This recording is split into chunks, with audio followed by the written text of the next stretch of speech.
remind everyone of some of the instructions included in the remote meeting protocol. Everyone will be muted, and if you're asked to speak, you unmute yourself, speak and mute yourself again when you've finished. If you have a question, press the virtual hand on the screen and the chair will invite you to speak one person at a time. Please do not begin speaking until the chair invites you in. If you have a comment to make, you should only raise the symbol of a hand when the chair asks for comments, and again, you'll be invited to speak one person at a time. If for any reason a member is caused to leave the meeting, then they must indicate this to the chair before leaving. Please raise your hand or send a message to the online chat. So it's 4:01 now. If we could ask all officers and guests to turn off their cameras. You should turn on your camera and microphone that's when I speak. And could I please ask Democratic Services to mute everyone and begin the recording, which I understand it already has started. Okay, so just to say good afternoon to everybody and Happy New Year to anyone who I haven't already wished it to. Welcome to the Regen team. I noticed I saw some familiar faces there, Chris and Ryan. Long time no see, hope you're well. Please note that this meeting is being recorded and may be broadcast via the authority's internet site, and the images and sound recording may also be used for training purposes within the authority. So if we can move on to agenda item number 1. Apologies for absence. I don't believe we've had any today. Myra? Our co-opted member, Chair, Mr. Jeff Beard. Oh, I've just noticed, Myra, that Claire is looking to come in, our other co-opted member. Welcome, Claire. Anybody else? Any other? Hi, Claire. Happy New Year. Happy New Year to you too. Any other apologies, Myra? Is that all? That's all I've received, Chair. Lovely, thank you. Number 2, declarations of interest. Members are reminded of their personal responsibility to clear any personal prejudicial interest. None? Okay. It's on. Not necessarily a conflict, sorry, but just to raise really for note, my employer is mentioned in the working life for the paper. Claire, the line isn't very good. It's a little bit, it's breaking up a little bit. Did you say that it's because Merthyr Valley Homes is mentioned in the report? Yes, just to sort of note really, although it's not a direct conflict as such, they are mentioned within the report. Okay, I don't think there's anything we need to be concerned about there, Myra, is there? It's for the committee member to decide if they wish to declare, Chair. Yeah, as far as I'm aware, unless Clive, have you got any? Can you see any conflict? No, I can't, Chair. Okay, lovely. We'll move on then. Thank you, Claire. Okay, so moving on to agenda item number 3 is the working life update. This agenda has been brought forward. Bear with me a second. I've just had an email come through off Andrew. Okay, so this agenda item has been brought forward in place of the citizens' advice item, which has unfortunately had to be deferred. I know citizens' advice are under incredible pressure, like many of us at the moment. The report seeks to demonstrate the performance of the service areas against the outcomes set down in the corporate plan. Additionally, the committee has asked for information to be included in the report so they can identify the impact of the ongoing pandemic is having on these services and the communities that we all serve. For today's meeting, the primary goal for members in relation to this item is to receive the report, to provide some constructive challenge to its content, to secure assurance on its meeting the needs of the working life theme within the corporate plan. And additionally, the committee is required to draw out through questioning greater detail on the impact of COVID on service delivery. So with that in mind, who is going to be introducing the actual report today? I noticed Alan's joined us. Is it Alan or Chris?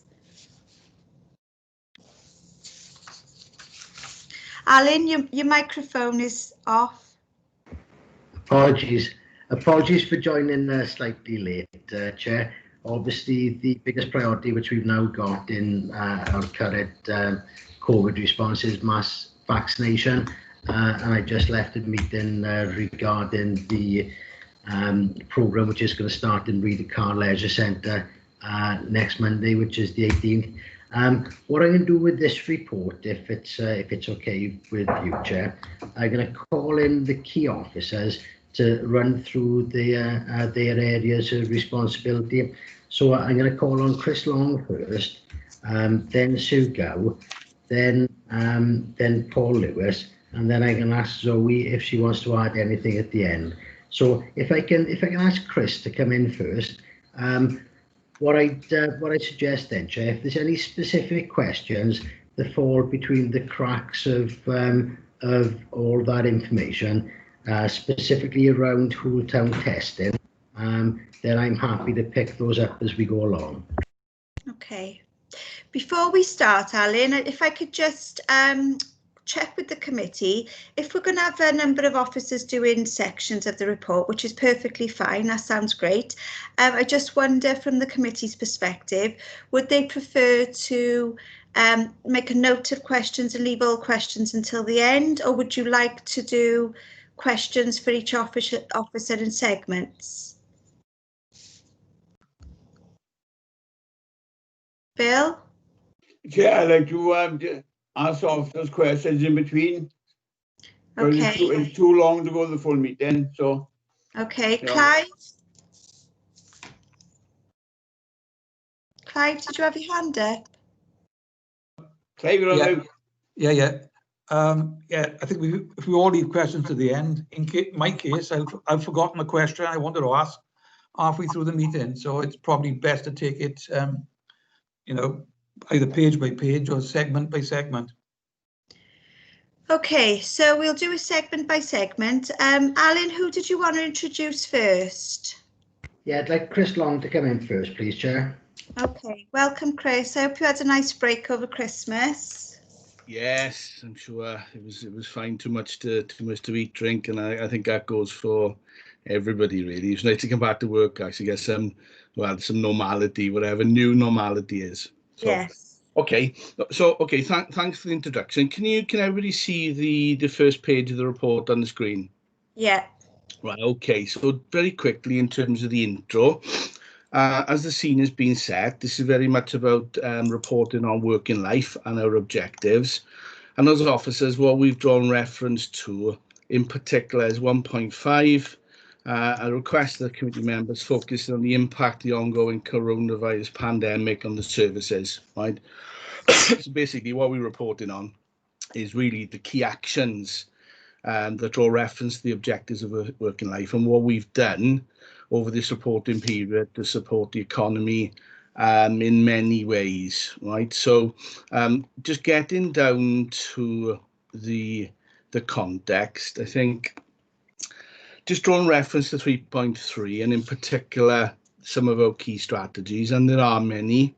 And I think one of the exercises we're undertaking as a team in developing a new economic recovery plan is just to review our strategies, because some people might think we have too many. I think we do.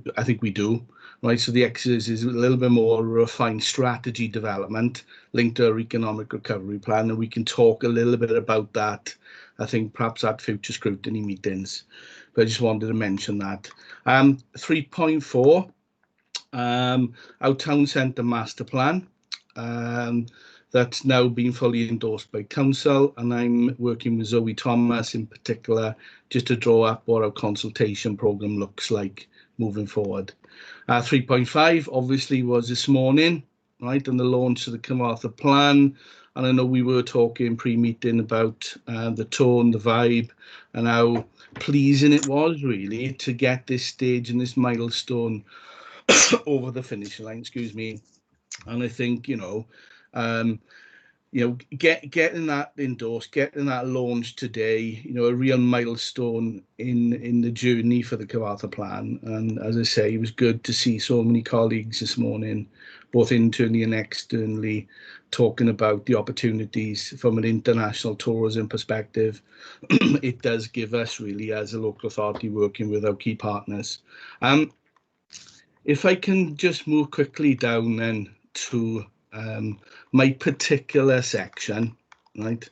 And as I scroll down, obviously members will note that we've included in this report some relevant performance data that was included in our annual performance report. I won't dwell on that too much. So really wanted to get down into, you know, a section of the report which is page 8. Okay, so if I can briefly talk to this section. So obviously the key themes of the Working Life plan is about a 15-year economic vision for the county borough, realigning our economic growth strategy and creating an economic recovery board, analysing businesses in terms of some of the challenges businesses have in light of COVID, and then obviously the last but not least, is creating that link between business and education. On the first one, we're just putting together our stakeholder consultation in terms of our economic vision. We've initiated the support of the urbanists to help us create that vision, and obviously that is being reported now on a monthly basis to our new economic recovery board. The third bullet point there is the real interesting one, in that I think we probably up to grant 13, 14 in the last 10 months. It has been fast and furious, if I'm honest, so from Economic Resilience Fund 1, 2, 3, 4 to freelance, the freelance fund, the startup grant, funds for self-employment. We're right in the middle now of a Valley Task Force outdoor equipment grant, which has been very fast. The need has been incredible. But as you can see from the value there of £22,449,000 we've actually displaced into the local economy now. That is an unprecedented figure, right? And I think from a Pan Wales perspective, we were up in either first or second, really, in terms of, as a local authority, and getting finance directly out to our local businesses.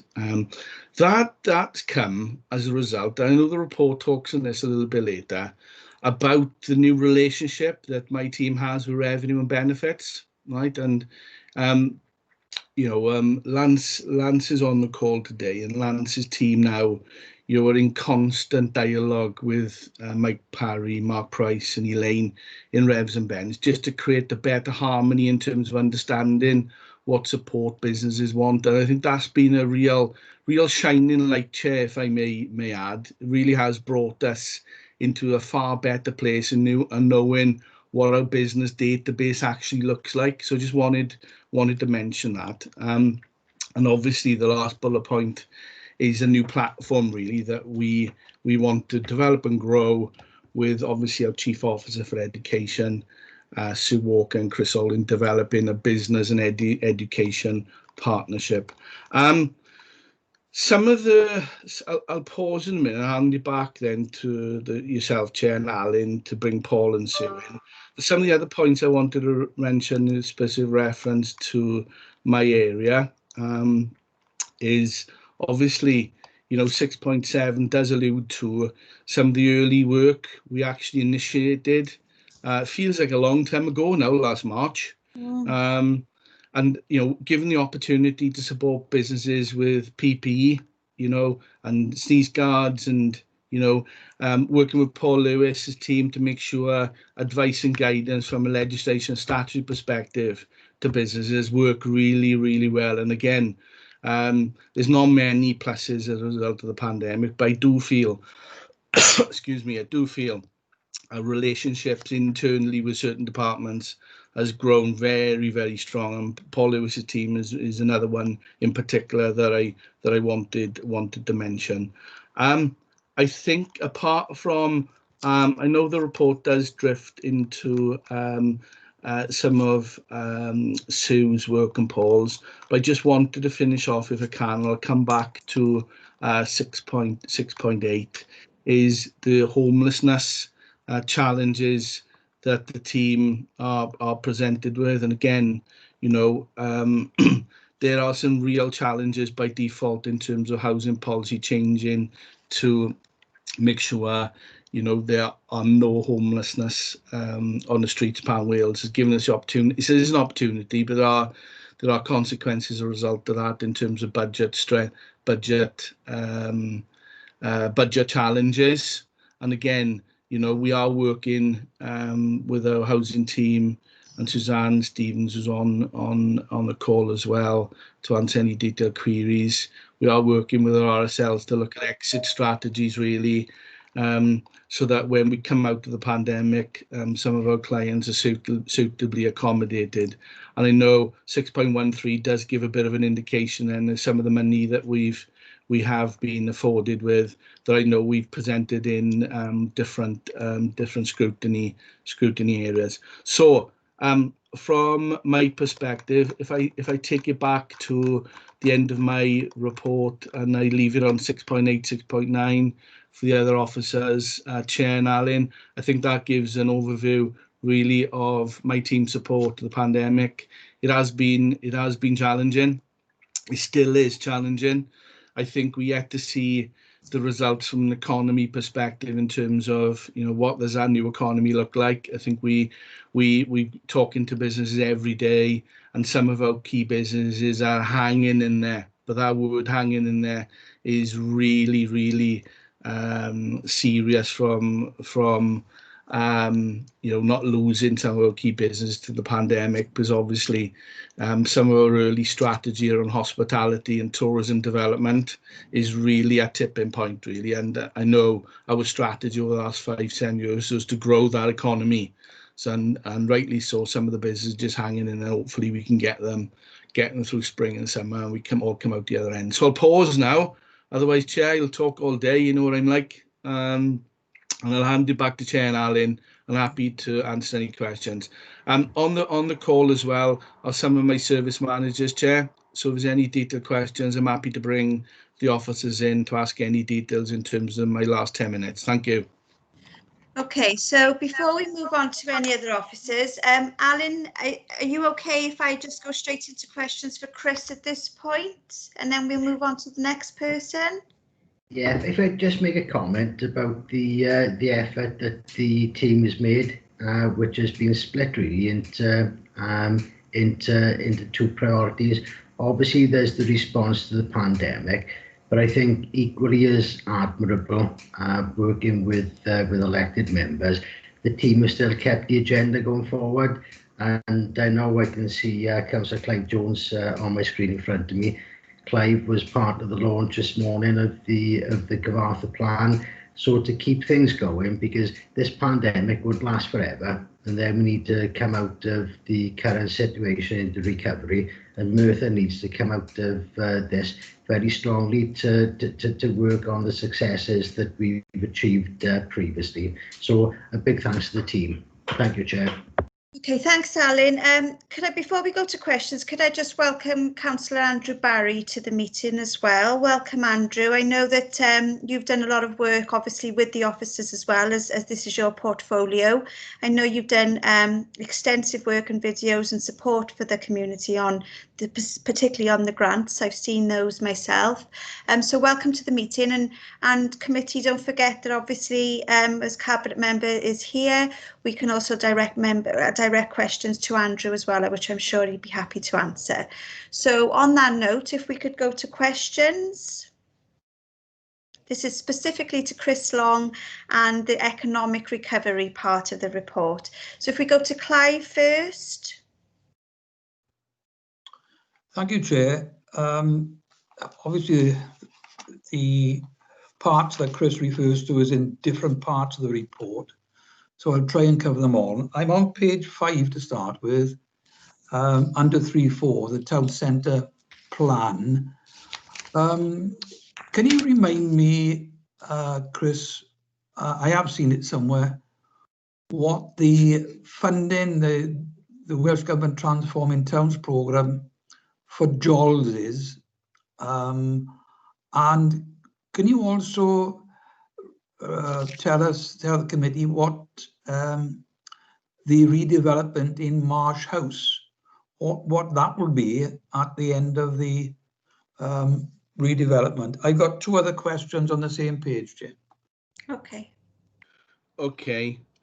So in terms of JOLS, we've initiated an opportunity with the owners to look to remodel the restaurant stroke boutique hotel, right? So it's something that the owners pre-pandemic were talking to us about, and as Alan's alluded to, we've tried to make sure some of the key developments of the town centre just keep taking over. So we've managed to get further development funding for JOLS to take it to the next stage. So stage we're at the moment, there's an outline business plan developed and initial designs. So what the JOLS funding does, it kind of takes it to the next stage, the planning, right?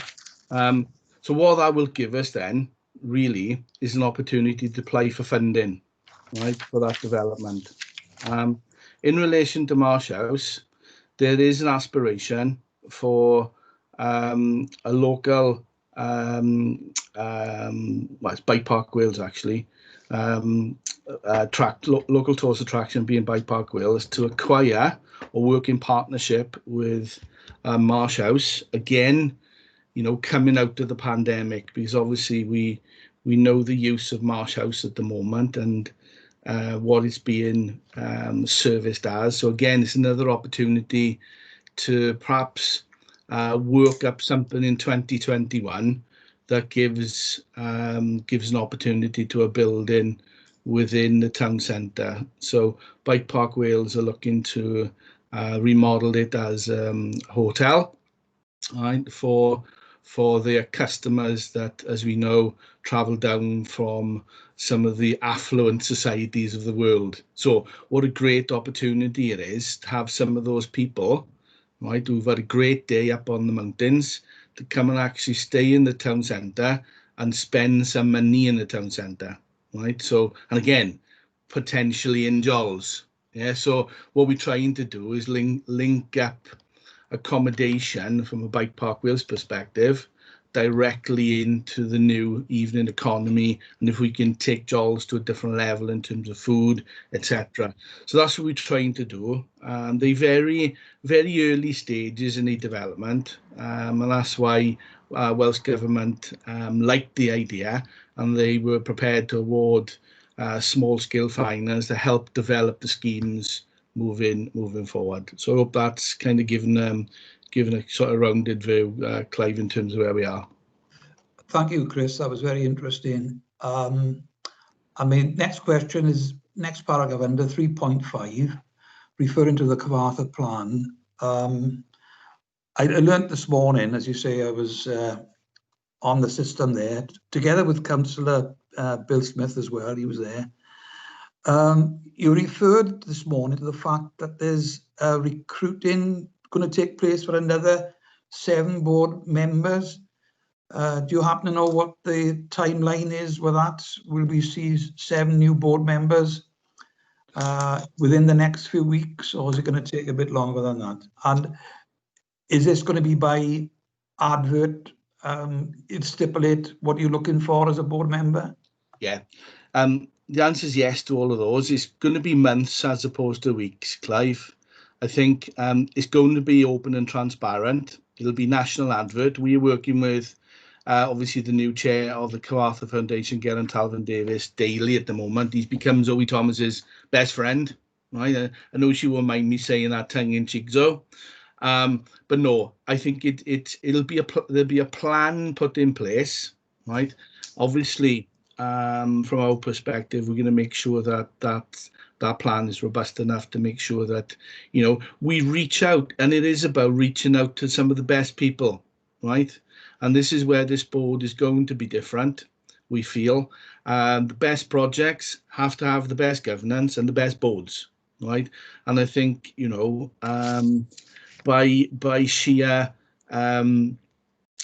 by necessity, in terms of some of the current board members that have joined the board, they want to see some of their colleagues who are trustees of equal parity in terms of skills, knowledge and experience as well.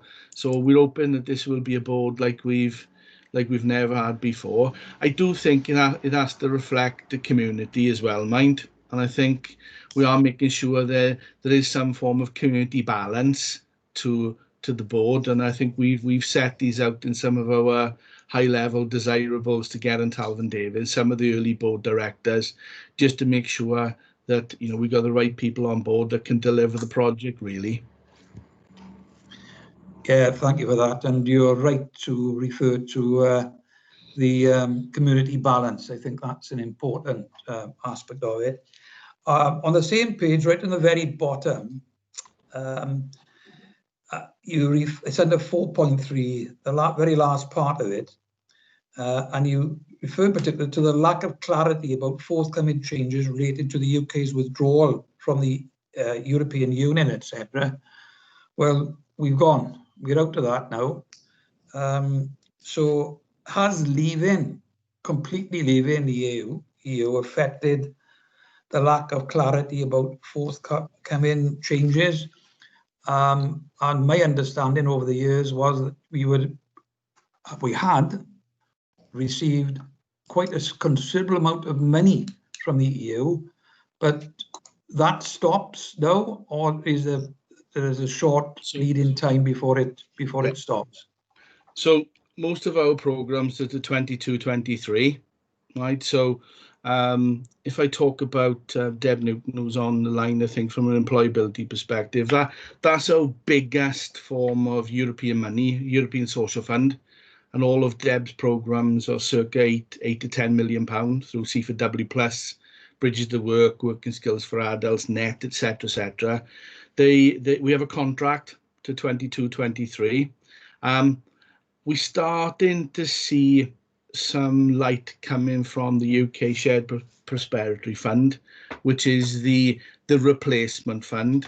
How it's going to evolve, when we'll see sighted programmes, how we'll make sure Wales doesn't lose every penny that it had or that it was promised as a result of the Brexit, is yet to be defined, Clive. I don't know whether Alan has got any more than that, but that's my understanding. We're still in contract for probably 2 years on programmes, but what happens after that is still a little bit grey, Clive. Yeah, if I can just come in there, it's not a little bit grey, it's very grey at the moment.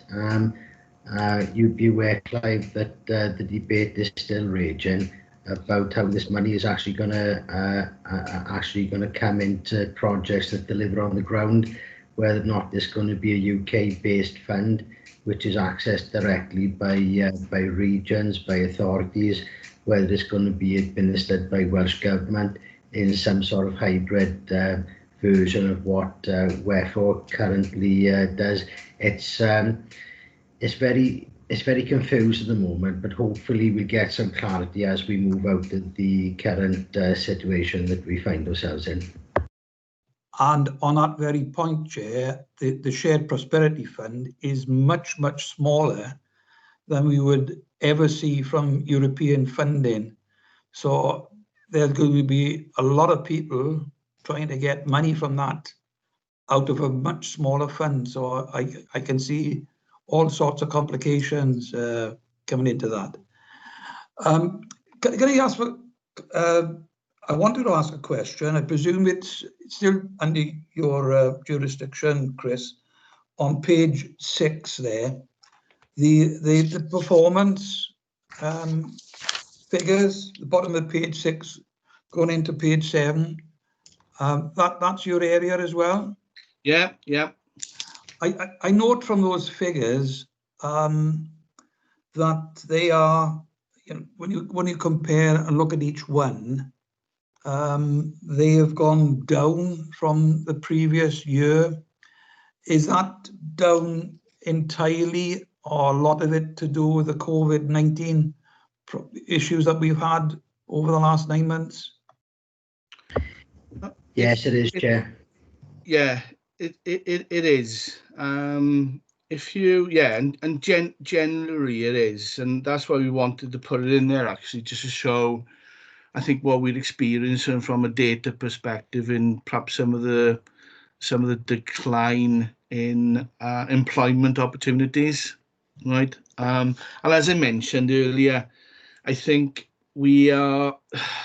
I think the economy nationally is yet to see really big impact stuff. We're hearing it rumble, right? But what we're trying to mitigate against is we have a very good working relationship with some of our key sectors and businesses, right? And we're trying to preempt our alarm bells ringing in a big way, right? So we can, what we've become very good at in terms of a crisis is responding. So if I refer to the TBS scenario that was almost 2 years ago, through Deb's world, Deb Newton, she was able to mobilise Careers Wales Job Centre Plus to have a mini jobs fair. So no one really lost the opportunity, right, to transfer into alternative employment. Now, okay, climate's a little bit different now, but the point I'm making is we have the systems in place and some soft landings through our programs to help some of the people who could be affected by mass redundancies. Now, as I say, we yet to see that. I think the reason we yet to see is the finance programs have been effective to date. They're given businesses just enough finance in some sectors, not all. We still got gaps, and we're still trying to test Welsh Government out to give the local authority more money directly, right? I think that's key to really prop up some of our key businesses. So fingers crossed we won't see a decline in terms of trend too much over the next 18 months, but we're not too sure, Clive, if I'm honest with you. And of course, the worrying feature is under those figures there, just sticking with the number of business births, in 17-18 it was 255. This last year, I think it's the last year, isn't it? Yeah, it's 170. And then I'm sure that all you and the rest of the staff and all the staff involved and others outside the authority are doing their utmost to ensure that the current businesses that we've got at the moment survive, hopefully, all of them for the next 3 months or so.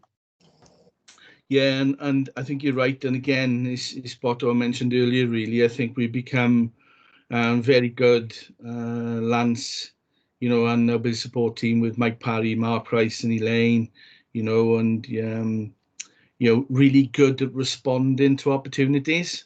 And I think, once grants are announced, they become very live at source for us, and that's been very, very effective. And I know, we meet as a team weekly, together with support from Andrew Barry and Geraint Thomas, to make sure really the exposure of opportunities is very, very front foot. And at the moment, I was talking to Lance yesterday, some of the new rounds of funding, some local authorities in Wales haven't even launched them, right? So again, it's proof is the fact that, given the opportunity, we're a compact local authority, we know the business base well, and we can get money out almost immediately to businesses, and that's been very, very effective.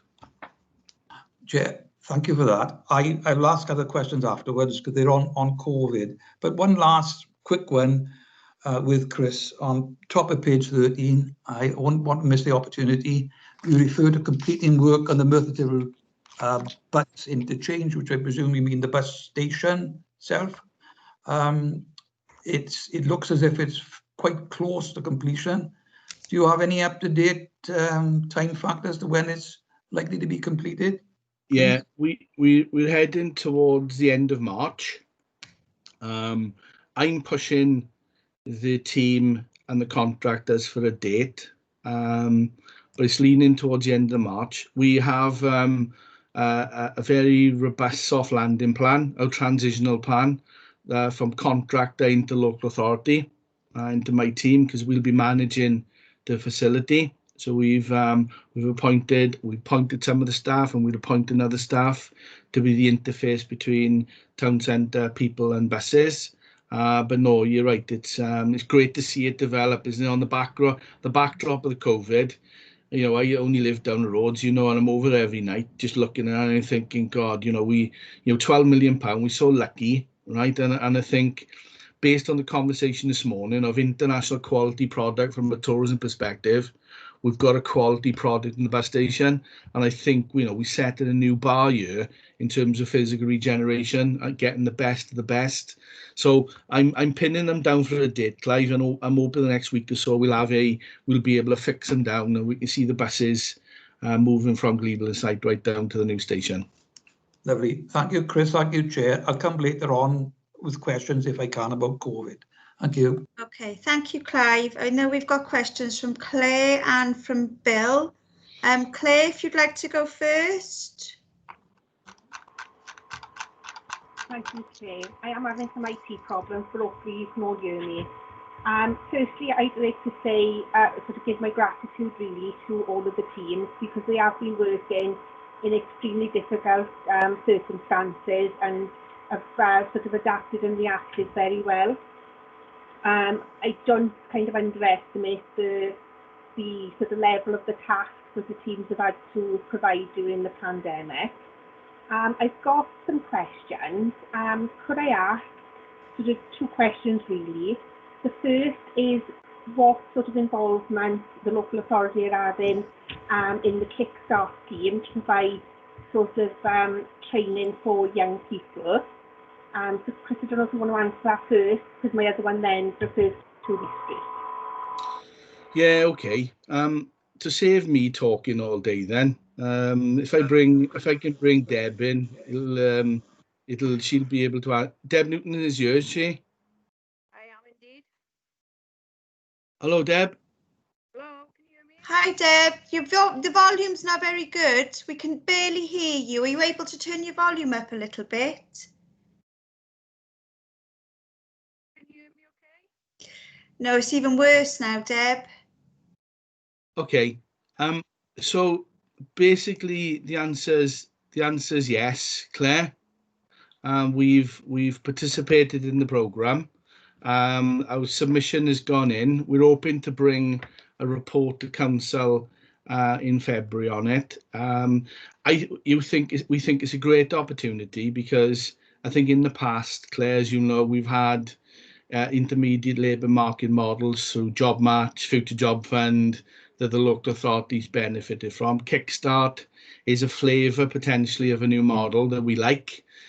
We've mapped out Deb's done a great job internally with our departments corporately to identify potential vacancies for internally for local staff, balance against private business as well. And I think we've got the balance right.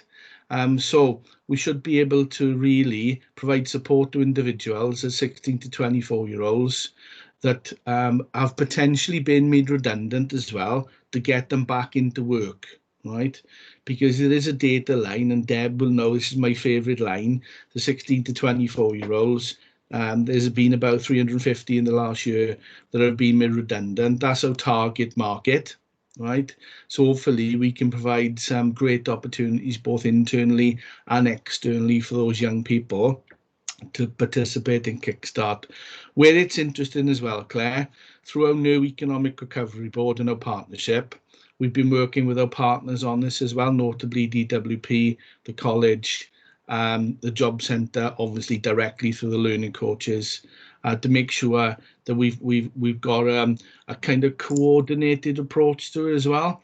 And I know Deb is speaking to Job Centre Plus and DWP just to get an angle on some of the other gateway providers in Kickstart as well. So we get a full spectrum of who's applied for it and what job vacancies we're going to provide. So we see it as a great opportunity for us, right?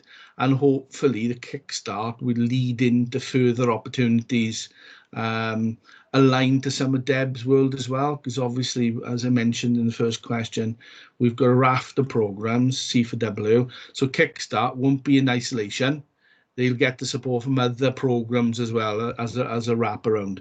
So I don't know whether Chair Deb is back online and she's fixed her microphone, whether she wants to add anything to that. Deb? Know how I'm sounding now? Yes, great. Any different? Yes. Okay. Better. Yeah, like Chris said, really excited about the opportunity. A potential 107 initial vacancies identified, 71 internal vacancies and 36 with external businesses. We haven't marketed this opportunity widely with the external businesses. It's a new grant, a little bit unsure of the processes sitting behind it. So we were a little bit conscious of perhaps creating a monster. But I think we've gone in quite on a high note at 107 vacancies. It's worth about £750,000 when you tot up the recuperation of national minimum wages, £1,500 training bounty for each individual, and a £300 per head cost to the local authority for overseeing the contract. But we'll, if we are successful in securing those 107 and we fill the vacancies, we can keep going back asking for more as long as the Kickstart scheme is available. So there's no real reason why you couldn't sort of mirror image the previous Future Jobs Fund programme back in 2009-2011, where there were 2,500 jobs created across 5 local authority areas. So exciting opportunity, and it'd be be interesting to see how this develops now over the next couple of weeks as we seek approval from DWP. Okay. Claire, did you have another question? Yes, thanks Deb and Chris, that all sounds absolutely fantastic. My second question, obviously we've seen the improvements that your teams have worked on in the High Street for a number of years now. And obviously your report mentions that you're continuing that regeneration work. But with the pandemic and the impact on businesses, what do you kind of foresee as the impact on the High Street as a result, if you know? Okay. So I think we surveyed the businesses early days on April, May last year. We managed to reach out to, I think Lance will have the numbers, probably about 300 businesses, core town centre, because we wanted to focus on the town centre through our business improvement district sector. Businesses were concerned back in April, May, right? And at that time, we hadn't seen the level of grant aid that had come out from Welsh Government. And I think the grant aid, as I mentioned, has really helped. Right, it's really helped, and we haven't seen many from a town centre perspective, apart from 1 or 2 nationals. We haven't seen many casualties. Right, notwithstanding that, right, we do have some concerns, and this was even pre-pandemic, that the High Street is very long, is a very long and broad town centre, right way from General right the way down to Snow's Garage. The master plan is telling us that we really need to look at retail moving forward in the High Street, right? Because even pre-pandemic, retail sector was starting to creak a little bit, wasn't it? Right, and some of the anchor departments, they're not in our strike, but nationally, Debenhams are starting to review its structure, etc., etc. So, point I'm getting to, Claire, it's a good question. At the moment, we haven't seen real critical alarm bells ringing. We are concerned on some of the independents in the town centre. What we're trying to do, mind, is balance that out with a food and an evening economy development. So, Joel's was one, Howfields is another that's recently got planning permission and significant grant aid. We are talking to the owners of Samuel's buildings, We've got interesting development in Bowen's Court at the top end of town, opposite the Vamp building. We've invested in the old Morless, top of town, and we're speaking to the owners there and a potential restaurateur. So my point is, I think there's something in that indigenous food restaurant, nice bar market, because private businesses are responding to the opportunity. Okay, it's not going to be in every building, but that's part of our strategy that we're working on, really to align some of our funding to get a better evening economy offer in the town. I know Zoe's on the line, Chair. I don't know whether she wants to add anything to that. Zoe, did you want to come in? Thanks, both. Yeah, I think it's just focusing on the opportunities that we're going to have moving forward as well. I know Chris has covered a lot of, perhaps the discussions we're having with businesses already, but I think there's lots of different funding available in the system at the moment and will continue to be. So I think it's us really trying to hone in on the delivery of this master plan now and really looking at those opportunities of what we can bring into the town centre to enhance the town centre regardless, but particularly then if there is to be any further impact following the pandemic. Thank you, Zoe. Claire, is there anything else? No, that's great. Thank you, Chair. Thank you. I think there's other questions now from Bill. Bill, would you like to go ahead? Yeah, thank you, Chair. Thank you, Chris. There's a lot of reports coming out there and comments. And I think you're right when you said the regeneration. I worked hard with other departments and getting these grants out and supporting the workforce, not only the local authorities, but with everybody. Can I go back to the page 5, the town centre master plan? The Royal Theatre, we want money for the Royal Theatre, top of town. What do we hope to do for that? Chris, did you want to take that, or Alan maybe? Yeah, so Zoe, do you want to come in? Zoe will be able to answer that one. Yeah, that's completely fine. So we've managed to secure funding for the theatre. It's development funding, Councillor Smith. So what that will mean is Chris and I will engage with the owner to, we're looking to create a brief to commission consultants to look at a bit of an options appraisal for the property. So it's highly likely that it will become some sort of residential. But following this early commission, we'll be able to look at, whether that's the most sustainable use for that building. And we'll hope to look at then perhaps some of the options and costs available in order for us to apply into Welsh Government for funding for the redevelopment of the building moving forward. Thank you. Can I also, we're having a meeting on the master plan. But what ideas have we got now for the old Halifax shop? Because if we're going to redevelop a town centre, we got the Halifax shop that's been empty for years, and also what we're doing to the old Miners Arms area, because there was a plan of action a few years ago, but I think I died a death. Okay, if I pick this one up, because the Halifax, you have myself and Lance. Well, I tell you what, Lance in the same meeting as me. Lance, do you want to pick this one up in terms of the Halifax? You know what the scores on that one just as well as I do. Okay, yeah. So let me just.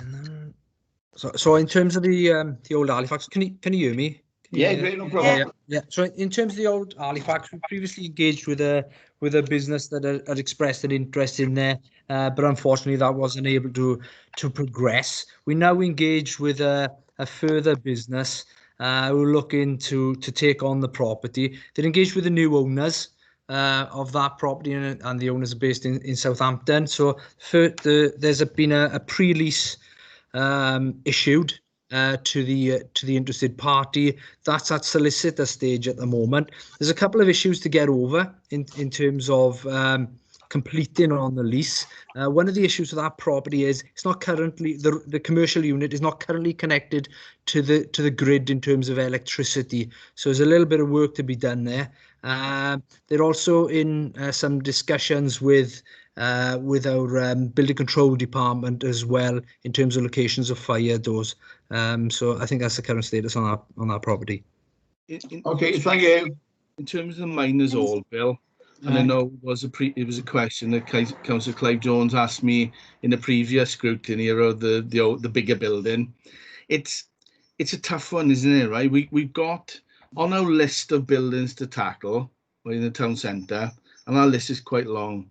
There's smaller buildings and there's medium-sized buildings. I put the Halifax into that medium-sized building, whereas things like General Hospital, the YMCA, the miners, the theatre, they're in the biggest challenges, aren't they? And I think what we've got to do is bring them on gradually when funding allows, right? Because the capital funding from Welsh Government and variable sources is, believe it or not, getting tighter and tighter. It really, really is. Now, if I flip that to the Cyfarthfa plan this morning, that's going to be a big funding priority, isn't it? So, as a local authority, we've got to try to get a balance in terms of what our priority projects are moving forward. I think it's good that we've got some development money for the theatre, because a bit like Joel's, we can chip away at this now. We can start to develop the ideas. So when the funding does come on, it's not, I wouldn't class shovel ready, but we get in towards it. And I think as a team, that's our strategy that we've adopted, just to be in a position to launch forward with an opportunity. Not easy. It's not easy. And you just look, we bus station, we got there after 8 years. The YMCA, we've been peddling that one for a number of years. We're very close to the YMCA, right? So I think every building will get this opportunity, but it's not overnight. I think that's the message that I've always stuck to. And I think, you know, as a team, I think we know our building so well now. A couple of years back, we you know, we were in a position we didn't know the landlords, we didn't know the history surrounding it.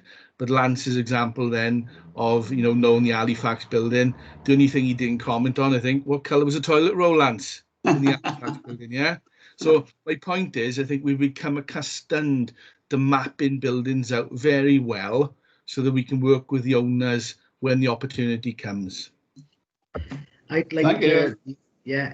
just like to reinforce, Chair, what Chris has said. We saw the success that we had in the second iteration of our town centre master plan, where we delivered those really substantial capital works, the gyratory, Penderyn Square, etc. And that's because we had a plan and funding washed over the plan.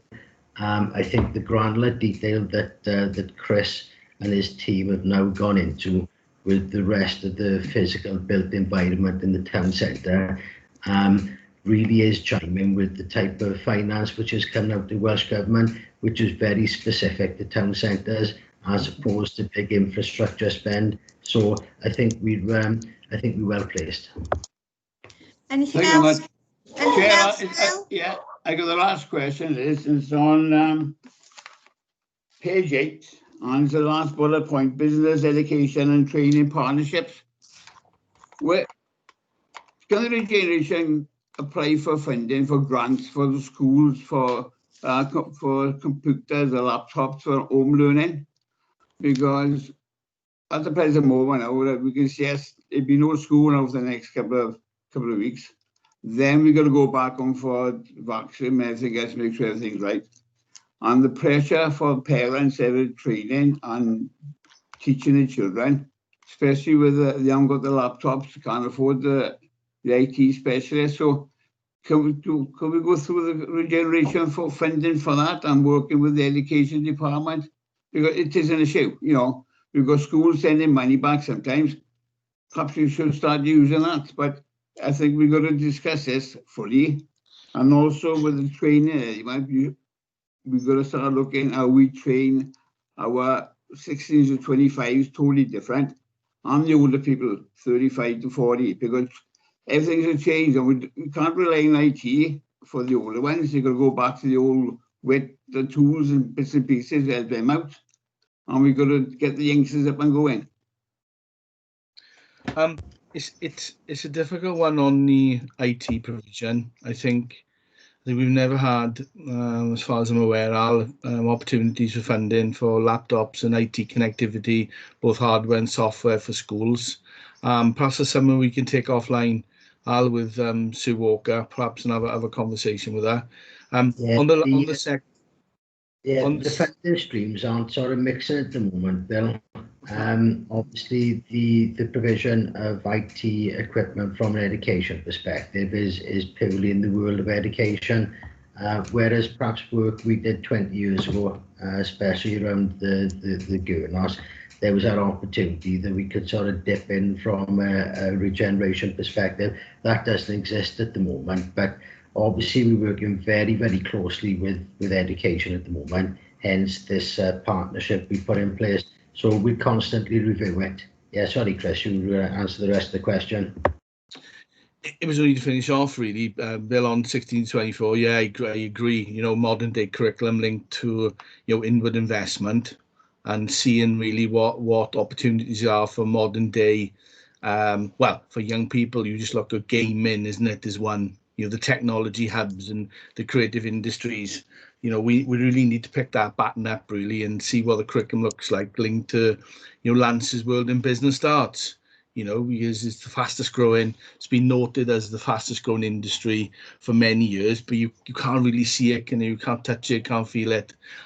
So I think that 16 to 24-year-old modern day curriculum is really something that we perhaps need to home in on. And I think, as Alan alluded to, through the business and education partnership, you should be able to see that pathway. You should be able to see it, how it's developed and what we need to do to move things forward. Thank you. Is that all, Bill? Yeah, thank you, Chair. Appreciate it. Okay, thank you, Bill. Okay, so Alan, did you want to introduce anybody else? Yeah, I think Councillor Salmon wants to come in first, Chair. Oh, sorry, Dec, I can't see you on my screen. Okay, go ahead. No problem. It's just a really quick one. It is, and it's going into housing, but because Alan and Chris are the guys that deal with the fund, and I think this just catches them. 6.13, it's just a really quick question. £40,000 for a private landlord to convert a terrace property into 2 one-bedroom flats. Is that part of the houses to homes where it would be an interest-free loan to get a property back into use, and then would be obviously repayable back to the council? No, it's a grant. It's something that we pilot in at the moment. Our links to private sector landlords is weak, if I'm honest with you. It's very weak. We don't have them on tap to provide solutions for us. So this is something the Welsh Government encouraged us to apply for, to pilot. So it is a standard. At the moment, it's a standalone private sector opportunity. Dec, is there anything else?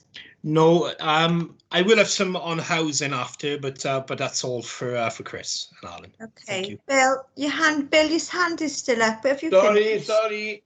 Okay, no worries. Just before we move on, Alan, it would be remiss of me, given my ward, and if anybody was watching this in my ward, they wouldn't be happy with me if I didn't at least ask about the General Hospital. I noticed it's been up for auction. Any updates? I'll bring Zoe in because we've done quite a substantial amount of work. Well, we always do a lot of work actually on an ongoing basis with the General Hospital, and I'm really surprised that your ward colleague Clive hasn't come in first and asked the question, Chair. So I'm going to ask Zoe to give us the current situation because there is quite a lot happening. Right. Yeah, no problem. Okay, the General Hospital. So last year we were working very closely with the owner of the hospital site, an RSL, and a private developer to look at a residential scheme, fully affordable housing on the site. We were progressing extremely well with the partner agencies, but we did experience some difficulties in progressing the site with the owner, particularly around costs for acquisition of the property. So the development, unfortunately, didn't progress any further. The positive that came out of that, I suppose, the funding that we did have potentially aligned for the General Hospital has now been reallocated into the St Tidwell's Hospital site. So we are looking at the development of that site now for 70 residential units. But in terms of the General, what we've done is we've set up an internal working group to focus on how we can progress further with this. And there's a consultant that's been appointed by Welsh Government who's providing us with some support on how to move forward. So we're looking at different options, and hopefully then there's something we can start to progress with again this calendar year.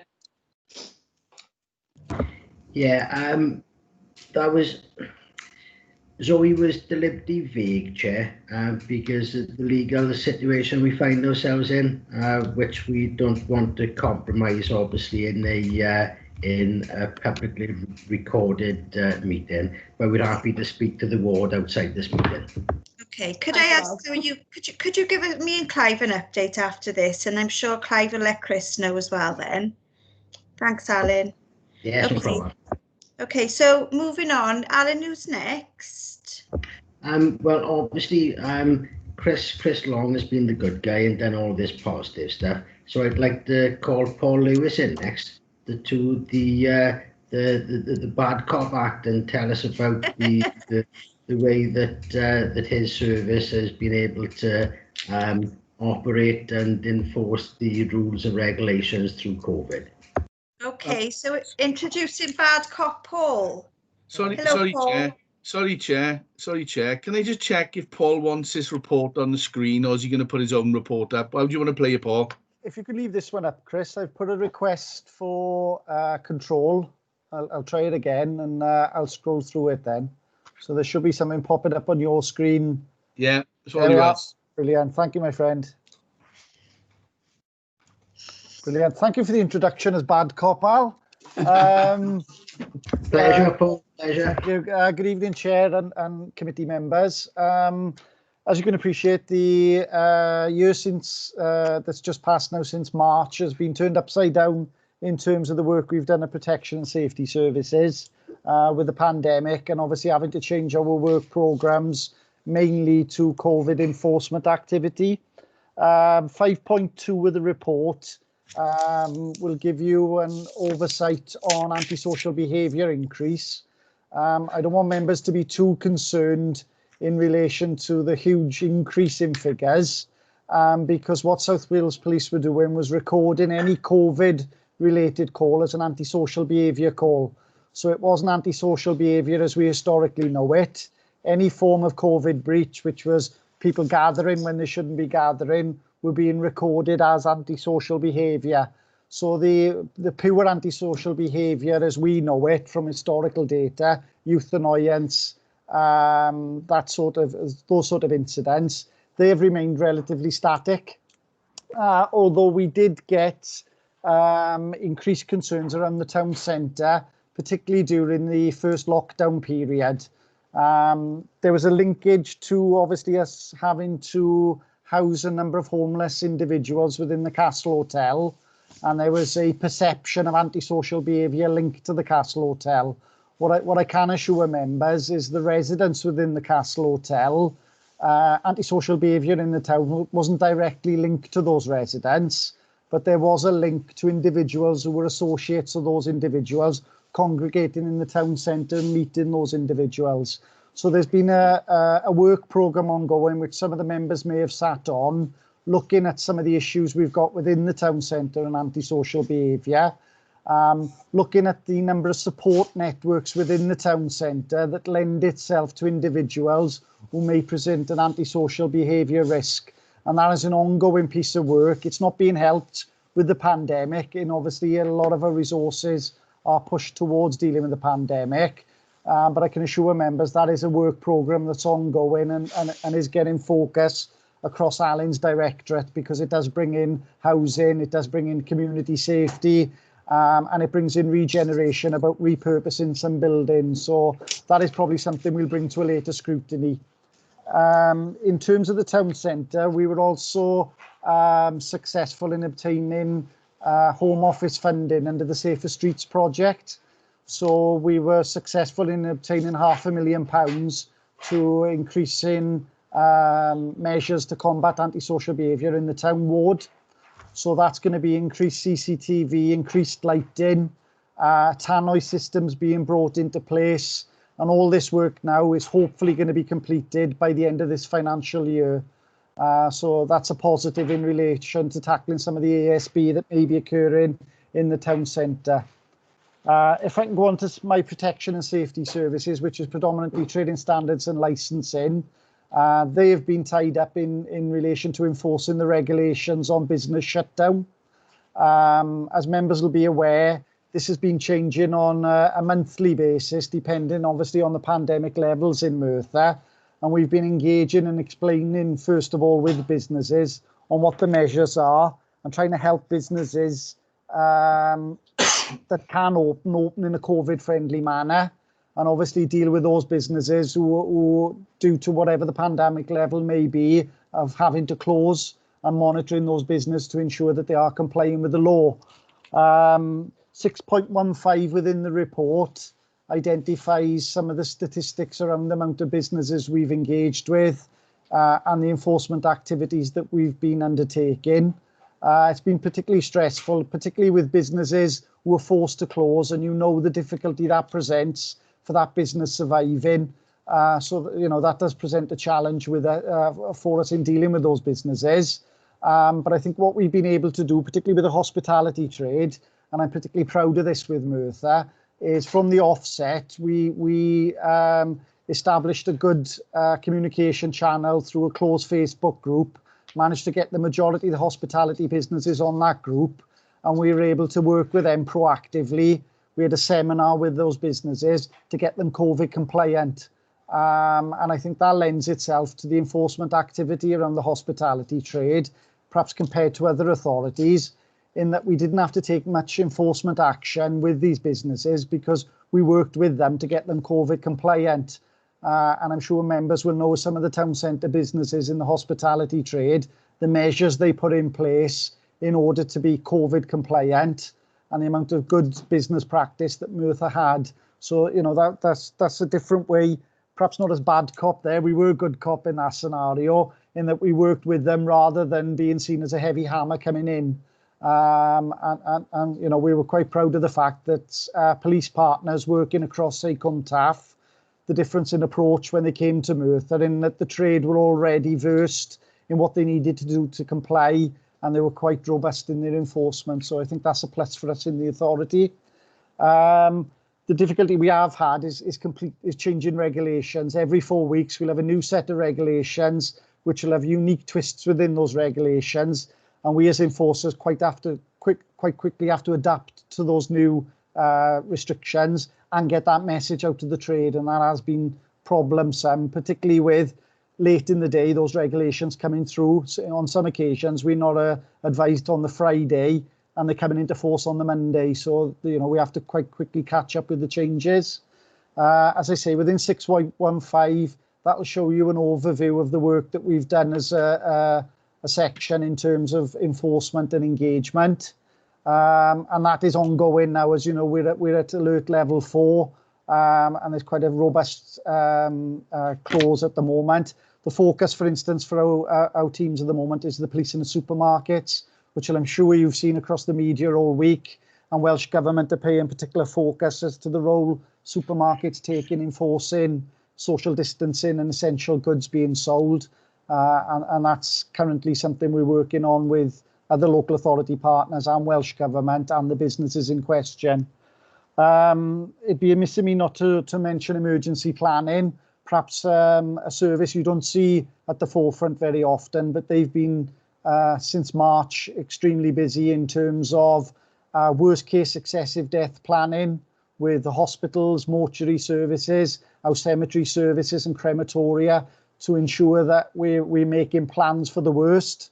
And obviously, as we're coming now to the vaccine, they're working closely again with health partners and other local resilience forum partners in ensuring that we as a local authority can assist with the vaccine rollout.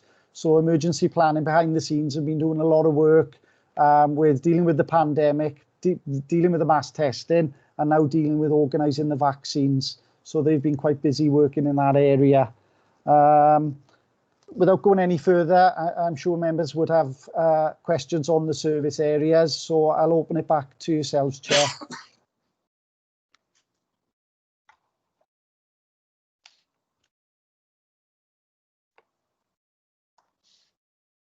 Chair, I think you're on mute. You're on mute. Sorry. Okay, Paul, just before I hand over to Clive, I just had a quick question on the £500,000 ASB fund you mentioned, which is really positive. I'm guessing that's COVID specific to deal with the effects of COVID or is it? I suppose the question is. But I wondered, is that a one-off or is it going to be available in future years? It's not linked to COVID. This funding, South Wales Police led on the funding bid. We were involved as community safety partners. It's Home Office funding. It's based around safer streets. So what it would look at was what the police did is they looked at the data for ASB and they could see that the town centre was a particular prevalent area for ASB. And on that basis, we were able to put a funding bid as to measures, preventative measures, enforcement measures we could place for the town centre.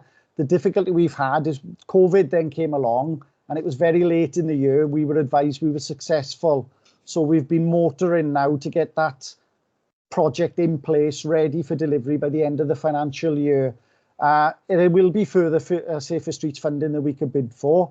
And again, working with South Wales Police, if there are other areas within the local authority boundary that we feel could benefit from this, we'd be able to apply for funding further down the line. Okay, thank you, Paul. Okay, so we've got questions from Clive and questions from Gareth. If we go to Clive first, please. Thank you, Chair.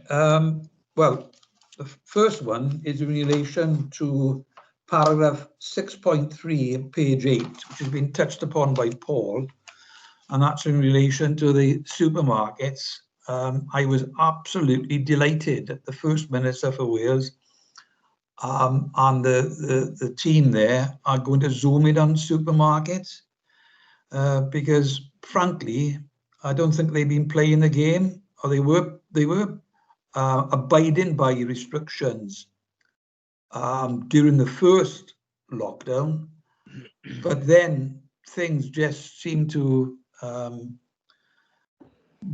disappeared from what they were supposed to be doing. If I can avoid it, nowadays, I go into supermarkets on a very sparse basis if I can. Can I ask Paul, as a result of the announcements, because I think what we're talking about, I believe, is that the management in the supermarkets surely are going to be given some powers in conjunction with the local authority officers. For example, if somebody walks in, and this, I understand this is happening on a fairly regular basis, if they haven't got masks on, they should be told at the entrance to the supermarket, you can't go in. And of course, the other problem is the numbers, whereas they used to restrict numbers going in there, and people queuing outside every 2 meters, that's gone by the board.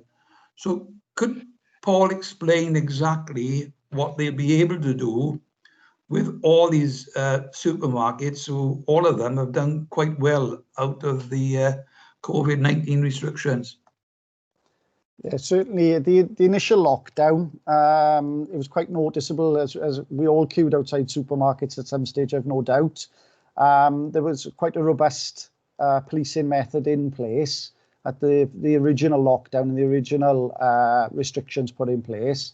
Yes, there is a perception that has dried off and that the latest lockdown is not being as robustly policed. The audits we've conducted, the supermarkets, they're covered legislatively wise that they have to put in what's called reasonable measures. And this is the difficulty we've had in enforcement. as determining what would be a reasonable measure. There are still restrictions in place on all the supermarkets in terms of the numbers they'll allow in. But what I can say is the first lockdown, they were overcautious. So what they had done is they had gone for 4 metre distancing of individuals in the store. What has happened since then is they've reverted to the 2 metre distancing, and therefore the queues aren't as great outside and there appears to be more people in the shop. But they still do limit numbers coming in, which would allow 2 metre distancing of individuals within the shop. So that is the feedback we've had from the supermarkets initially. The second issue we've had is things like you mentioned face mask wearing or face coverings. If you actually go to the Welsh Government guidelines, they're not looking within the current guidelines for the supermarkets to actively enforce. They were asking supermarkets to promote the use, to advertise the use, but it was down to the individuals to comply with the law. I think what we've seen is people aren't, and now they're looking for the supermarkets to take a more robust approach on their customers. And I think today now a number of supermarkets have announced they're not letting customers in without a face mask. But there was that difficulty in that asking shop staff to tackle individuals not wearing masks when there are genuine exemptions to people not wearing them. So there was that grey area between what the supermarkets believe they should do, what Welsh Government believe they should do, and what the law actually says they have to. So I think it would benefit greatly if the guidance and the law put an obligation on them to enforce that. The same with social distancing in the shop. The fact they limit numbers doesn't necessarily mean people are going to adhere to social distancing guidelines. And I know feedback from shop staff have been the abuse shop staff have had in trying to enforce social distancing. So we're back to where does that enforcement responsibility lie?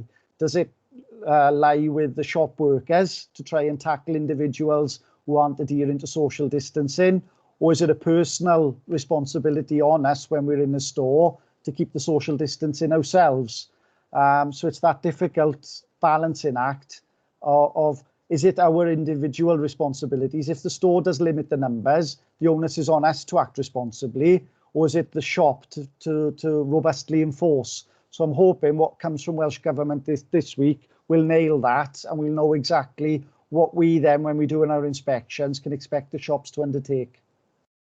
So thank you for that, Paul. You haven't actually had the exact guidance then from the Welsh Government on that particular issue, because obviously supermarkets are large buildings. You literally, on occasion, have got dozens, hundreds of people in there, particularly before Christmas, I understand.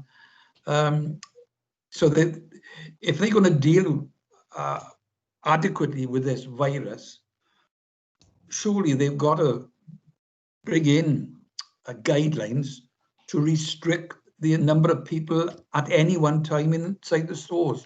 Yeah, and I think this is the difficulty on the modelling that the supermarkets have done. They are restricting the numbers coming in. The difficulty you've got is when the individuals are in, it's making sure that they adhere to 2 metre distancing. So, for instance, if you've got a particularly popular aisle, if everybody congregates in that aisle, that one aisle, social distancing becomes impossible. So it's how you police the store when the restricted numbers are in, and that is the difficulty. I think what's needed is the supermarkets, if Welsh Government believe the supermarkets should enforce it, is that to be made clear that there is an expectation that they police those aisles. And then when we go there and do our enforcement visits, if we see aisles aren't being properly policed, we can take the robust action that the legislation allows us to. Okay, thank you for that. My next question is on page 9, the paragraph at the bottom of the page about test, trace and protect. And I know this is not UK-wise, not just applicable to Merthyr Tydfil, but what can you do to ensure contacts of positive cases actually self-isolate? I understand various surveys have been undertaken on this, and we're only talking about 10 to 15% of the population who obviously need to isolate are not doing so. So if they're not isolating, I mean, it's no wonder the infection rate is just going through the roof. Clive, what I would like to do with the test Trace and Protect, Sue Gow and Alan have led for the authority on that, environmental health wise. What I can answer you in terms of enforcement and the responsibility for ensuring somebody who's been told to isolate does, currently that lies with the police. So there's no local authority enforcement responsibility on that. It's the enforcement of that rests with the police. But I do believe Welsh Government are looking at including local authorities to become enforcers for self-isolation, and we're waiting for further guidance on that. So in the case, for example, of the EHOs, and they come across individuals, families for that matter, who are not self-isolating, they in turn then pass it on to the police. Is that the case? The position would be obviously the contact tracing team, if they need to get hold of somebody who's for instance been seen as a close contact, they'll contact them by telephone to advise that they're a close contact, they need to isolate. If they're unable to get hold of them by telephone, then there are officers from the local authorities who will go in and knock in doors. If they're unable to, or has been on some occasions, those individuals have been blatantly told that the individual is not going to self-isolate because they don't believe in the COVID outbreak, then that is being passed through to South Wales Police partners, yes. Thank you. And on page 11, top of the page there, right-hand side, I'm a little bit surprised at the figure there of the number of business closure notices issued. It's got 3. Is that figure correct and up to date? Because I was under the impression that, for example, there were several licensed premises in various parts of the county borough which weren't applying by the restrictions, and they were told by the local authority to shut down. Yeah, the legislation gives us 2 enforcement powers. One is a premise improvement notice, which was if we went there and they weren't adopting all relevant measures, we could give them what's called a premise improvement notice. That was advertised on our website. They had to display it at the store entrance or the pub entrance. But if we felt that there was no measures taking place, then that's when we could put a closure notice in, which is the most draconian measure. Thankfully, there was only 3 businesses who had no measures in place, and there was no COVID protection taking place in the premise, and that's where those 3 were issued. And there were 3 pubs that they were issued on. And go back to what I said earlier.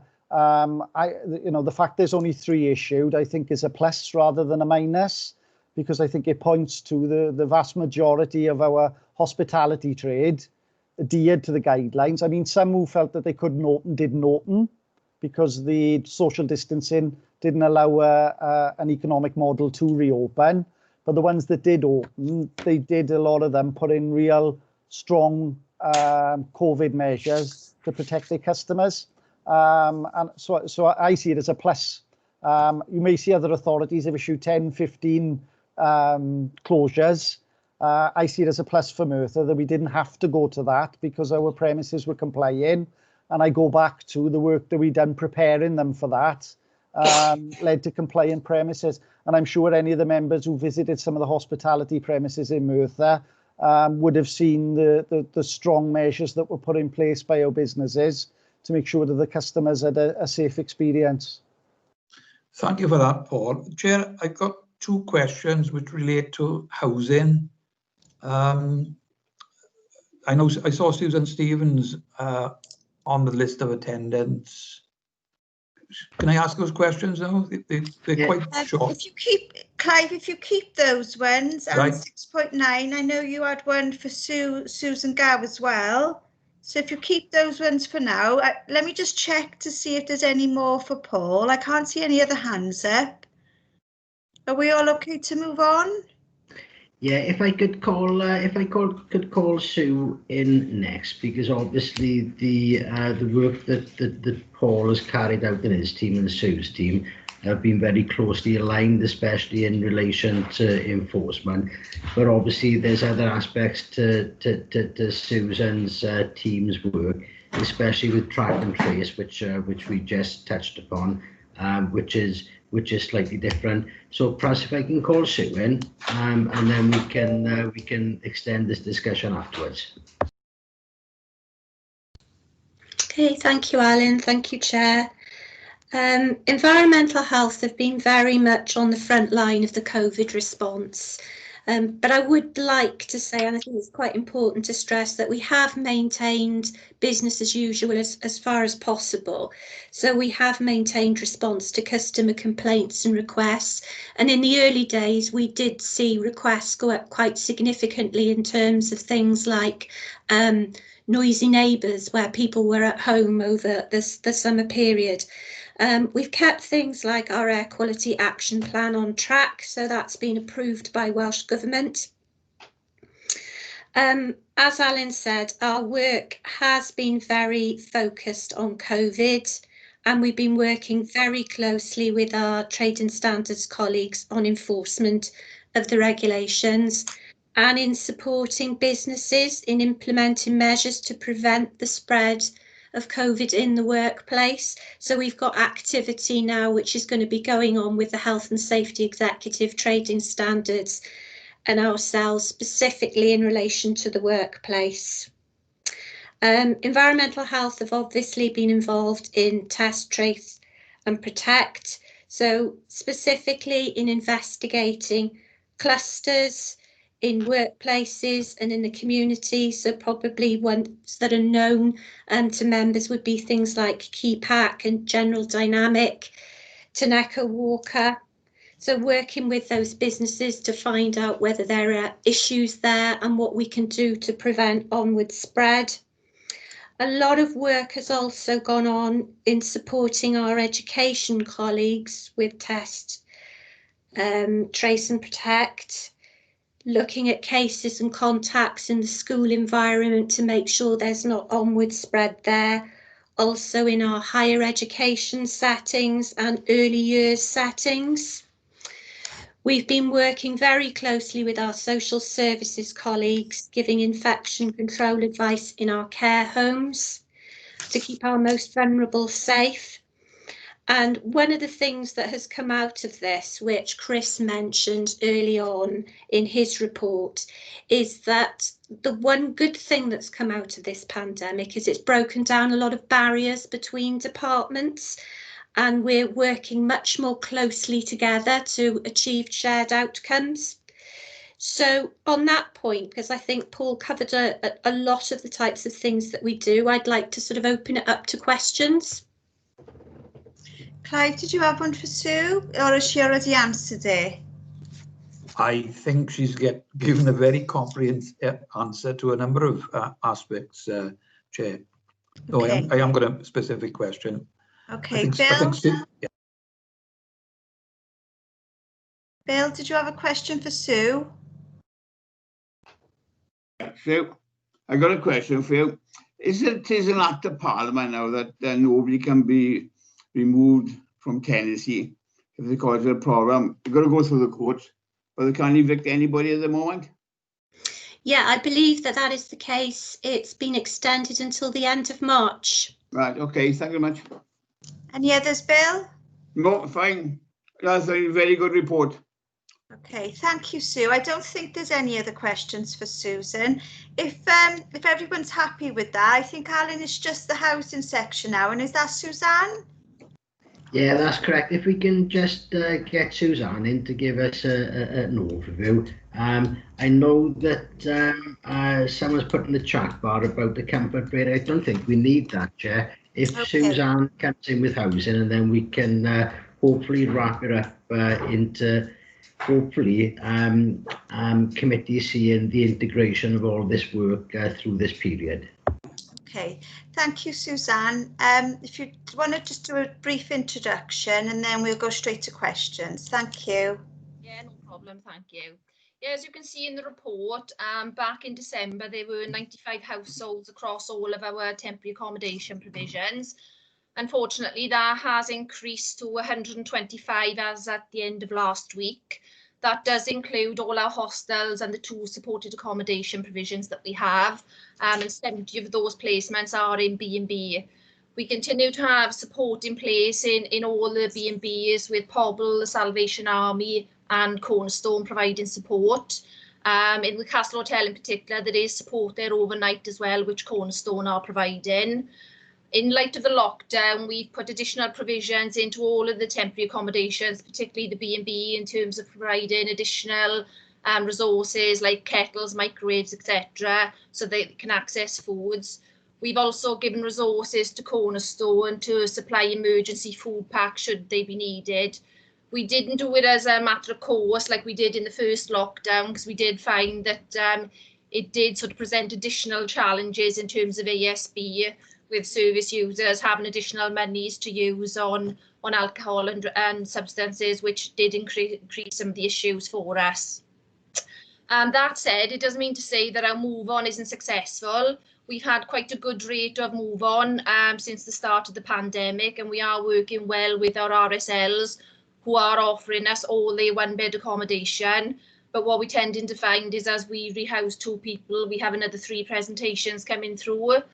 What we're not seeing yet is any of those presentations coming from families who may be affected by financial implications of COVID. It still is single people who are affected by sofa surfing and the limited opportunities there, and probably some sort of unintended consequences of people sort of seeing the opportunity to maybe get into social housing that little bit quicker, unfortunately.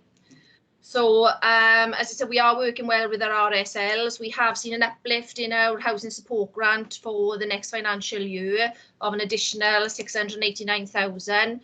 So obviously we'll be looking at that over the next week or so to look at how we can increase provisions to try and sort of support our exit strategy. One thing to note from the phase 2 funding, which you'll see in 613 and 615, which Chris and Alan probably won't be aware of some of this because I literally only had this information minutes before the start of the meeting. Some of the funding streams on there may be reviewed, as we've had information from planning that the modular homes with MVH will probably have to be reduced from 8 to 5 due to concerns with the planning application. And similarly, the PRS fund, that is going to planning committee this week, as there are some objections that have been raised by residents in terms of that project. So some of those projects will be subject to review over the coming weeks, possibly. Okay, thanks, Suzanne. I know that there are questions. I know Councillor Salmon had one earlier in relation to housing. Clive, you've got some as well. If I go to Clive first, because I can't see Declan anywhere yet. But yeah, Clive, go ahead. Right. Well, it'll be very quick. On page 10, under paragraph 6.12, halfway down there, you refer to 95 households in temporary accommodation. On page 11, it's referred to as number of households in temporary accommodation at 18th of December, 127. So I'm just asking, which is the right number? The right number as of the end of last week is 125 in total. That would be a breakdown of 70 in B&B accommodation. We've got, if you want the full breakdown, there's 9 in our HMOs, which are the 2 properties with D2 Property Co. We've got 4 with Calon in a private sector leasing, but that scheme is coming to an end shortly. And then 11 in our supported accommodation, which Llamai support, and then 20 in our hostels and 11 with MVH through dispersed properties. Obviously, some of those, like our hostels, are always full, like pre-COVID anyway. Yeah. The main concern is the increase in those that are in B&B. Pre-COVID, we probably wouldn't have more than about a dozen, whereas at this point in time, it is 70. And we are using B&Bs out of the area now as well. Thank you. My second question, I just realised, is possibly with Sue Go on Appendix 2, the third one up from the bottom, It refers to the percentage of empty private sector properties brought back into use during the year through direct action by the local authority. The figures there are all in percentages. My request is it at all possible to put the actual numbers in there instead of the percentages? So that will give us and the committee and other members more of an idea as to the exact numbers we're talking about. Is Susan Gow still with us? Yes, that's no problem at all. You're looking at about 40 properties that are brought back into use by direct action of the local authority, around that figure. And can I at this stage say that I know as a member of your staff who seems to be dealing with this entirely, that's Melissa Clee, is doing an excellent job. Thank you. She'd appreciate that. Okay, Clive, anything else? Oh, thank you, Chair, that's it. Declan, did you have questions? Chair, most of my questions have been answered by Suzanne, to be honest, but just something she's said, I'd like to ask her a question on that, and it's something I touched on with Chris earlier. The 40,000, she mentioned that it was going to plan the planning committee tomorrow, which I sit on. The £40,000 for a private landlord to convert a terrace property into 2 one-bedroom flats. That £40,000 was that given to a professional landlord that does this sort of thing, bring in houses back to back onto the market? Yeah, it is a professional landlord who has a large portfolio of properties in Merthyr. As Chris mentioned earlier, it is the first time that we've done this type of project with a landlord. And can I be right? Cheeky question: is a landlord live in Merthyr, or are they from somewhere else? No, they are local. They are local. They are. Okay. Thank you. That's it. Thank you, Suzanne. Thank you, Declan. Thank you, Suzanne. Any other questions? Okay, so if we go now to, I think that's everybody, Alan, isn't it? In terms of the different officers for different parts of the report. Yeah, that's everything, Chair. If I can just comment on Suzanne's element of the presentation as an element of the scrutiny in Merthyr Tydfil, then I think the committee needs to be cognizant of the fact that the current legislative burden on the local authority is that all the people that we currently have in temporary accommodation during this COVID period, we have a statutory obligation to rehouse, which brings substantial pressure to the local authority, and we're going to have to think of very innovative ways of actually being able to accommodate this client group. And it's not just about accommodation, it's about the support provision, which is going to have to be put in place to ensure that this client group can actually sustain a tenancy. So I think that's something worthy of a conversation going forward. I'd obviously like to thank the officers who've contributed to this report, not just for the individual strands of work that have been presented today, which I'm very impressed with as a professional, but the fact that through the working life theme, we've been able to actually integrate our professional disciplines to make sure that all this joins up. And I think that's obviously, for me, that's something that the scrutiny process in Merthyr needs to also be cognizant of, and perhaps to replicate this integration across other areas of the local authority. Thanks, Chair. Thank you, Alan. Declan, your hand's gone up. Is there a question before we move on to comments? Chair, it was a comment, sorry. Okay. So if there's nobody else, I know that we'll move on to comments. I know that I had something in the group chat from Councillor Geraint Thomas. He, if I could pass over to him for first comments, and then we'll go to Councillor Salmon. Geraint, are you there? I'm back, Chair. Yes, I'm here. Thank you. you know, I'd just like to praise the officers, you know, for the work they've done over the last 12 months. You know, it's been immense, you know, through this COVID pandemic period. I think, you know, I think Scrutiny can see today how broad this portfolio is, you know, from, you know, the business grants for the economy, right through to housing our most vulnerable people that's on the streets. Guys, some feedback coming from someone. Can someone turn off your mic, please? Bill, could you turn off your... Yeah, okay. Right, thank you. I know we spoke about bringing a workshop to full council, Alan, for all councillors to see the issues, the statutory problems and issues we're having with our homeless and housing them, so everybody can see, you know, how difficult it is. And like Alan said, we've got to really think of some innovative ways of housing these, a lot of them, chaotic and complex individuals into the future and long-term futures as well. I think some of the interdepartmental work that's taking place, especially on the grant funding, has been exemplar. I don't think departments and councils ever work so close. So I'd like to thank everybody for that.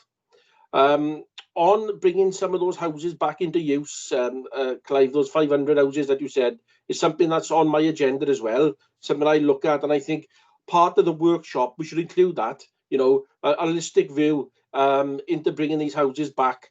There will be issues because most of our homeless people are single, so there'll be bedroom tax, there'll be low local housing rates as well, so that's going to be very, very difficult.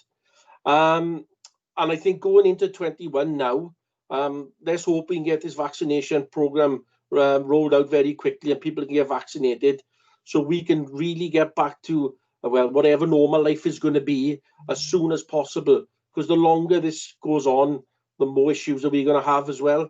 So I'd like to thank the Scrutiny Committee for their points today and their questions, and for giving our portfolio the time to bring that working life report to you. So yeah, thank you very much all.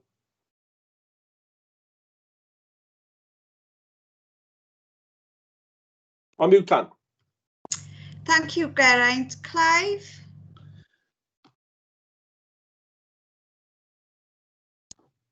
Yes, I'll be quick. I just feel that this is another opportunity to thank everyone. Everybody's under pressure at the moment, and particularly all the officers. I'm talking about staff, all the officers from Allen, Owen Down and Ellis Cooper for that matter, who have been heavily involved in all the issues to do with COVID. I take my hat off, frankly, to everybody. I mean, I'm aware, and other members are, for example, that the trading standards, environmental health officers, licensing, together with other agencies, the police, are working over and above their hours every evening, every weekend, and have been for months on end. And we are aware of the pressures that are on you, as well as trying to do the day-to-day job. So all I can say is well done, keep up with it. And the sooner we have the vaccine, Geraint, as you say, the better. I'm waiting for mine any day now. I've had no letter or phone call, but we'll hopefully they will have done 15 million by halfway through February, and up to whatever it is, 25 to 30 million by the end of March. So thank you for that, Chair. Thank you, Clive. Councillor Salmon, did you have a comment? Thank you, Chair. More or less, it's just to echo what Clive said and some of what Geraint said as well. It's a fabulous report. All the officers, got to say, going above and beyond. Just one other thing on the housing as well is that it's mentioned one-bedroom accommodation, but I don't think it's just that, because I've been dealing with a couple of residents that are trying to get 2-bedroom, 3-bedroom, and they're not even on the system. You know, this is how busy the housing department is. So hats off to them. Geraint mentioned there was a report coming to council look forward to that. It's going to be a very difficult one, to be honest, for some members. I just hope that members' comments are taken into account. Thank you very much. Okay, thank you, Councillor Salmon. Alan? Yeah, two of my colleagues have put in the chat bar, Chair, the absolutely epic work that Maria Pennell has actually carried out. The way that Maria has organised both the information and helped us coordinate our work, I appreciate so much. And again, if we could replicate that effort on a corporate basis and that structure across our portfolios, then I'm sure we wouldn't have anything to worry from a regulatory perspective. Yeah, as a chair as well, I always sing Maria's praises. She's an absolute star, you know, and I think that she was amazing even before all of this. But yeah, she's really shown her organisational skills and her attention to detail as always. So if you're still around, Maria, I can't quite see, but thank you certainly from me, and I think that everybody else has commented on the chat as well. Clive, did you have another comment, or have you just not taken your hand down? Sorry, I've taken my hand down. Okay. So if there's no other comments, there was just a couple of things that I wanted to say in summing up. And one was just a couple of observations I made through the meeting and a couple of key strands that I don't want to lose really. One was, this is something that I might need to speak. I've already started the narrative with Andrew Mogford, but I may need to speak to you, Alan, and maybe you, Chris, in terms of the next month. We've got Agile working on the work plan. And it just sort of seemed to tie in with some of the things Chris mentioned earlier. One of the things Chris mentioned was, and quite rightly, around the fact that we've got lots and lots of plans and how necessary are they right now. You know, it started me thinking about how that feeds into our recovery plan, how that feeds into the agile working, and it all seems to form, it starts to sort of form a brainstorming model almost in terms of agile working in the centre, and then all of these strands coming off of it, long-term impact of COVID, the longer term impact, so that will be antisocial behaviour, more poverty, more homelessness, all of those sort of issues, and also we touched on IT skills, and the thing that's sort of been really, we talk a lot about young people and IT skills, but one thing that's been really evident for me is our older people. I mean, in my ward, we've got lots and lots of older people and older people complexes. And I think that there needs to be, if we're talking about sort of the recovery plan and future planning, I think there needs to be more emphasis on IT skills for our older people, and that next generation coming through might not have those skills, because imagine how different the landscape would have been for older people had they been able to access FaceTime with their relatives, to access online shopping, to access meetings with various people. And all of those services and skills are not available. I think we're really missing a trick there. So I will follow up with the agile working question in terms of whether next month is the right place for it. Because of course there's no point in coming back to us as a scrutiny committee if it's too premature. I realise there's still a lot of work and thinking we need to do around that. So I'll follow that up separately. And then finally, the only other observation I had was, I'll come to you in a second, Chris.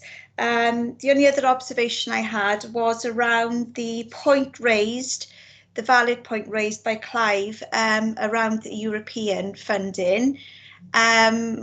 We've been obsessed with COVID, quite rightly, but we mustn't lose sight of that, the EU funding.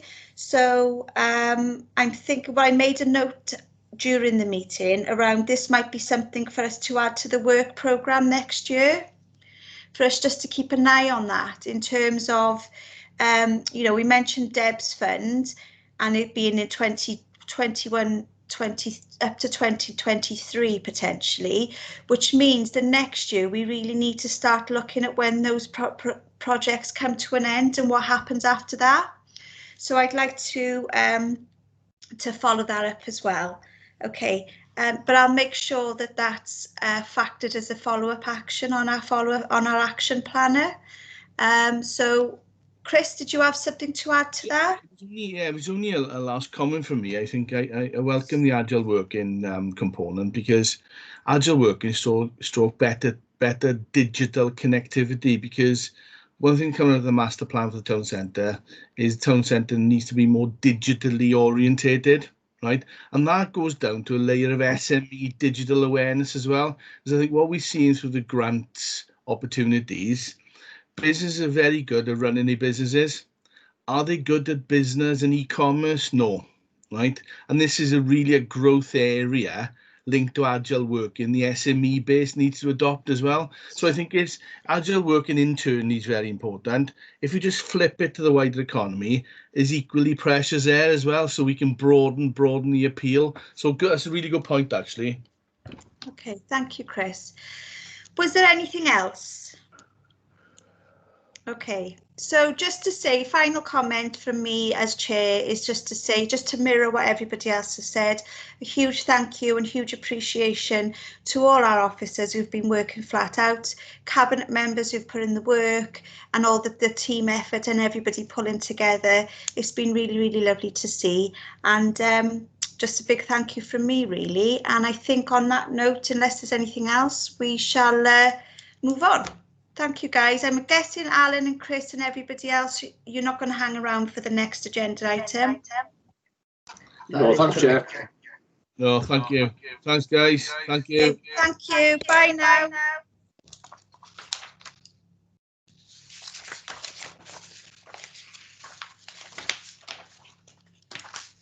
Okay, so moving on. Number 4 is the work programme. I touched on it in my final comments. Oh, there's Maria. There she is. Yeah, you know, is it's quiet in the your head background. got bigger, Maria? Oh, come on, I didn't have a lot of room for growth there. Okay, so moving on to the work programme, I touched on it. I think, Maria, I've already started the conversation with Andrew around the agile working item, but I do think that's something for further discussion. So as long as the committee's okay with it, I'll speak to you and Andrew separately and feedback any outcomes and feedback to the committee separately, because I've got a funny feeling that agile working next month is not going to be the best fit. Okay. So I'll have a little speak to the relevant people and get back to the committee on that one. Next month we've got the Best Start to Life scheduled. Is there anything specific that the committee want to focus on in relation to Best Start to Life?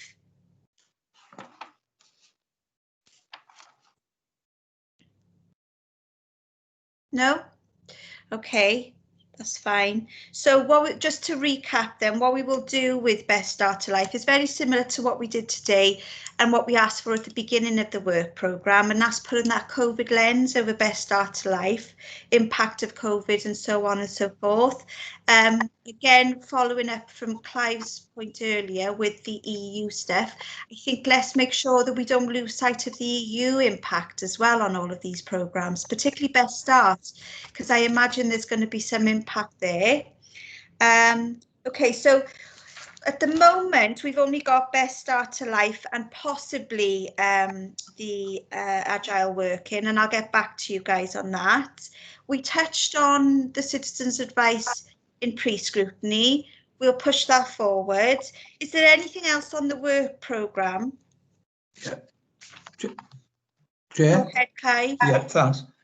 I was just wondering on the, you got the tax debt collection, etc., scheduled for the 23rd of March. We did discuss this in the pre-meeting.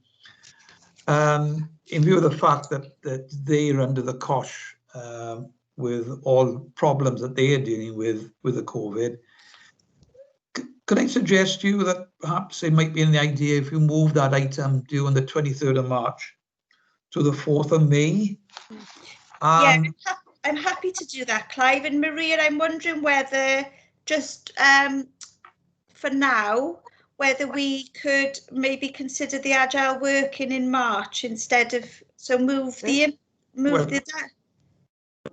Chair, I was going to suggest it's up to you as the chair, but one of the additional items that it's on the back page there was human resources. So you could possibly consider bringing that item to the 23rd of March if you wanted to leave the agile working, a bit later. I think what I'll do, I'll wait on that, Clive. Let's find out what's happening with the agile working first. And with the HR, I probably want to seek a bit of advice as well, only because I'm just conscious of the fact that, HR have probably been slammed as well in terms of workload. So I don't want to just make assumptions that they can just produce a report.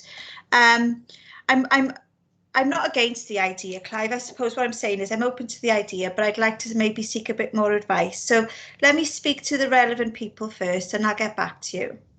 Yeah, I mean, you will be giving them about 10 weeks notice of this item going on for the 23rd of March. I understand what you're saying. But we did struggle with HR last year, didn't we? So I'm just conscious of that. But yeah, we'll definitely keep that in mind, Clive. Anything else on the work programme? No? Okay, so moving on, our scrutiny, referrals, feedback and follow-up actions. There aren't any follow-up actions. I think that we've sort of covered those through the meeting. Apart from just could we make a note of, I don't know if it's you, Maria or Meyer, to make sure that we, in our drop-down section, Maria, that the bit where they're not actually scheduled on the work programme, could we add in the EU funding? Yeah, for that's next right. year's work programme. Yeah, no problem, Chair. And then I think that's it for the follow-up actions, unless anybody can think of anything. Have I missed anything, Maria? Not that I'm aware of, Chair. Okay. And number 6, then moving on, reflection and evaluation of the meeting. I understand it was a long one, but I think it was an important one today and really necessary. And I think Councillor Thomas sort of touched on it. In terms of realising the extent of that particular portfolio is huge, absolutely huge. And I think it may be a little bit of food for thought in terms of next time we have that particular portfolio coming up, working life, that we try and make sure that the work plan, the agenda doesn't have anything else heavy. It might be sort of just something to think about for the future because it deserves the time. But if we had another heavy agenda item there, it would be a very difficult, potentially long and difficult meeting. So if we could just keep a check on that one. Any other reflections or comments on the meeting in general? No? Okay. I don't have any other business, and I'd just like to thank everybody for their time today and wish you all well, stay safe, and I'll see you all soon. Bye now. Thanks, Chair. Thank you, members. Thank you all. All the best. Bye.